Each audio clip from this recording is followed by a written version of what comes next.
बच्चों, आज मैं आपके लिए लोटपोट से एक और मज़ेदार कहानी लेकर आई हूँ, जिसमें हम जानेंगे विचार विमर्श और एकता का क्या महत्व है।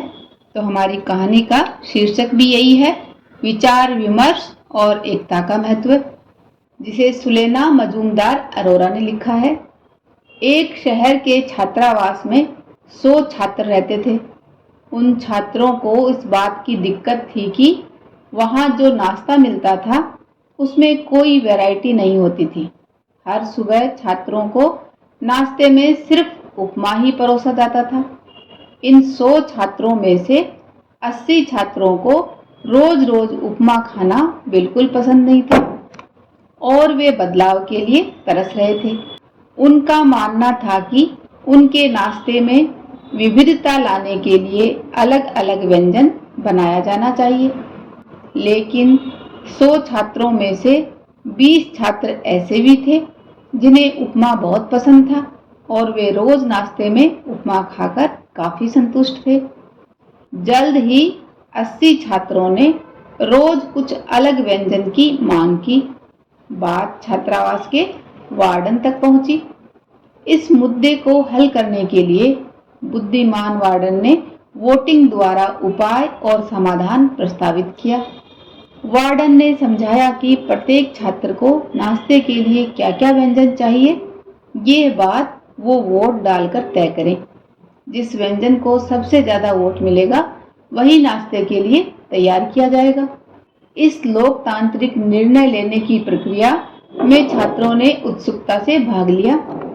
अगली सुबह जब वोटों की गिनती की गई तो पता चला कि 20 छात्र जिन्हें उपमा पसंद था, उन्होंने तो उपमा के पक्ष में ही मतदान किया था, जबकि शेष 80 छात्रों की पसंद कई अन्य व्यंजनों में बटी हुई थी। वोटों की गिनती इस प्रकार: थिरू मसाला डोसा के लिए 18 वोट, आलू पराठे और दही के लिए 16 वोट, रोटी और सब्जी के लिए 14 वोट, ब्रेड और मक्खन के लिए 12 वोट, नूडल्स के लिए 10 वोट और इडली सांभर के लिए 10 वोट। सबसे अधिक वोटों के साथ उपमा एक बार फिर विजेता बनकर उभरी। ऐसा लग रहा था मानो अपने वफादार फैंस के लिए उपमा फिर से हॉस्टल में नाश्ते का मुख्य केंद्र बन गई हो।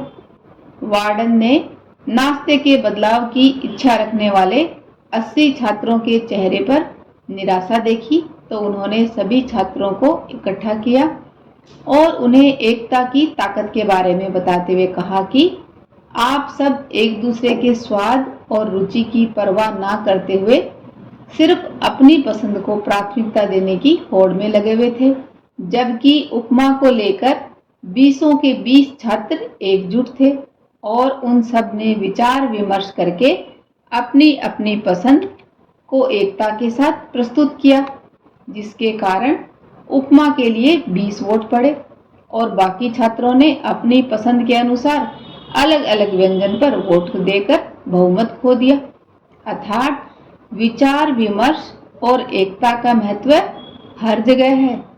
लेकिन छात्रों की निराशा देख वार्डन ने एक नई योजना प्रस्तावित की, जिसमें एक दिन छोड़कर एक दिन उपमा बनाने की पेशकश की गई, जबकि अन्य व्यंजनों को बाकी के दिनों में एक एक करके तैयार करना तय किया गया। इस प्रस्ताव से सब खुश हो गए।